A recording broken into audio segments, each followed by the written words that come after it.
तो यहाँ पर हम लोग देख रहे हैं जैसे नाइट्रोजन एटम है, देखो एटम है तो यहाँ पर जो नंबर ऑफ इलेक्ट्रॉन अपने को जो दे रखा है वो 7 है, तो प्रोटॉन भी अपना 7 हो जाएगा।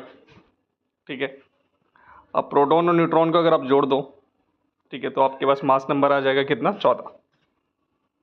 अब जितना प्रोटॉन उतना एटॉमिक नंबर होता है तो वो भी 7 हो जाएगा। अब अगला देखो कैल्शियम 2+ है, तो 2+ का मतलब इलेक्ट्रॉन जो होंगे वो 2 कम होंगे, किससे, प्रोटॉन से। तो एटॉमिक नंबर इसने अपने को दिया है कितना, 20, तो प्रोटॉन कितना हो गया, 20। अब इलेक्ट्रॉन क्या होंगे, 2 कम, कितने कम हो जाएंगे, 2, तो यानी कि 18 हो जाएंगे।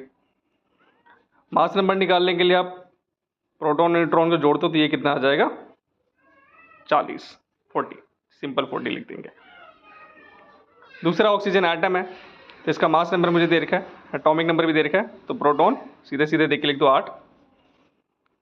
अब रह गया था न्यूट्रॉन, तो न्यूट्रॉन निकालने के लिए मास नंबर में से आप एटॉमिक नंबर को माइनस कर दो तो तुरंत मिल जाएगा 8, और जितना हमारे पास प्रोटॉन है उतना ही इलेक्ट्रॉन होता है तो वो भी हो जाएगा 8। अब ब्रोमाइड आयन को देख रहे हैं तो नेगेटिव चार्ज लगा है, तो नेगेटिव चार्ज का मतलब इलेक्ट्रॉन प्रोटॉन से एक ज़्यादा है, तो इसमें 36 दे रखा है, तो प्रोटॉन एक कम हो गया, कितना हो जाएगा, 35। अब प्रोटॉन जितना है हमारे पास उतना ही हमारा होता है, और इसको जोड़ देंगे अगर हम लोग तो कितना आ जाएगा, 80। ठीक है, और एटॉमिक नंबर भी हो गया 35। इस तरीके से कर सकते हैं।